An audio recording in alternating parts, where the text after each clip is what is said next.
কথা আমি দেখিবলৈ পাইছোঁ যোৱাকালিৰে পৰা উজনি অসমৰ যোৰহাটৰ এটা ঘটনাক লৈ আপোনালোকৰ সংবাদ মাধ্যমো সোচ্চাৰ হৈ আছে যে এটা জাতীয় সংগঠনে এগৰাকী ব্যক্তিৰ ওপৰত এটা অভিযোগ আনিছিলে যে আজাদ চৌধুৰী, আপোনালোকে ইতিমধ্যে নামটো শুনিছে, আজাদ চৌধুৰী তেখেতৰ ওপৰত কিছু ইলিগেশ্যন আহিছে। ইলিগেশ্যন হয়তো সেই সংগঠনটোৱে কিবা তেখেতসকলৰ ওচৰত নিশ্চিতভাৱে কিবা ডকুমেণ্ট থাকিব লাগিব, যাৰ বাবে তেওঁলোকে গোটেই বিষয়টো ইলিগেশ্যনটো আনিছে।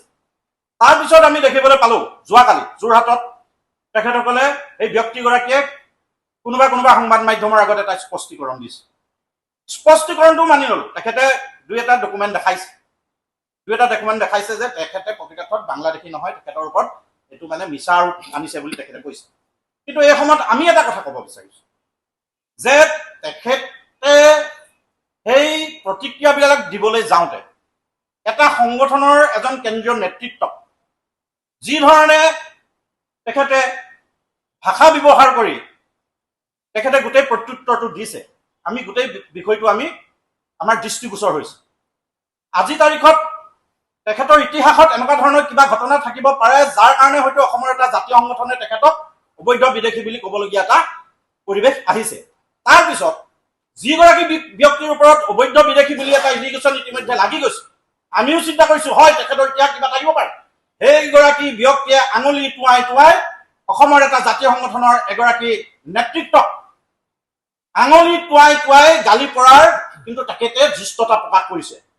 গতিকে এনেকে ধৰণে কোনোবা সন্দেহজনক অবৈধ বিদেশী নাগৰিকে যে তেখেতৰ বিষয়টো ইতিমধ্যে আমিও চাইছোঁ, আমিও অনুসন্ধান কৰিম তেখেতৰ ইতিহাসটো, এনেকে ধৰণে আঙুলি টুৱাই কিন্তু অসমৰ যিকোনো জাতীয় সংগঠন হওক, কোনোবা জাতীয় সংগঠনৰ লগত আমাৰ আদৰ্শ মিলে নিমিলে সেইটো এটা সুকীয়া কথা, কিন্তু কোনো অসমৰ জাতীয় সংগঠনত যিসমূহ সংগঠনৰ জাতিৰ প্ৰতি ত্যাগ আছে, জাতিৰ প্ৰতিটো সংকটৰ মুহূৰ্তত মাত মাতিছে, সেই সংগঠনৰ নেতৃত্বক আঙুলি টুৱাই কথা ক'লে এনেকুৱা ধৰণৰ অবৈধ সন্দেহজনক নাগৰিকৰ আঙুলিটো কেনেকৈ বেকা কৰি দিব লাগে এইটো কথা আমি ভালকৈ জানো।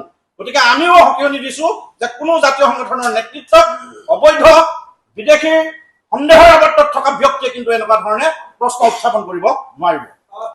XYZ অসমৰ XYZ যদি প্ৰকৃতাৰ্থত NRCৰ বিষয়ক লৈ, কাৰণ গোটেই NRC প্ৰক্ৰিয়াটোত গোটেই অসমৰ জাতীয় অস্তিত্বৰ গোটেই বিষয়টো জড়িত হৈ আছে, এটা দীঘলীয়া বিষয়, যিটো বিষয়ক লৈ অসমৰ শ প্ৰতিবাদকাৰীয়ে শ্বহীদ হৈছে, এটা দীঘলীয়া আন্দোলন হৈছে।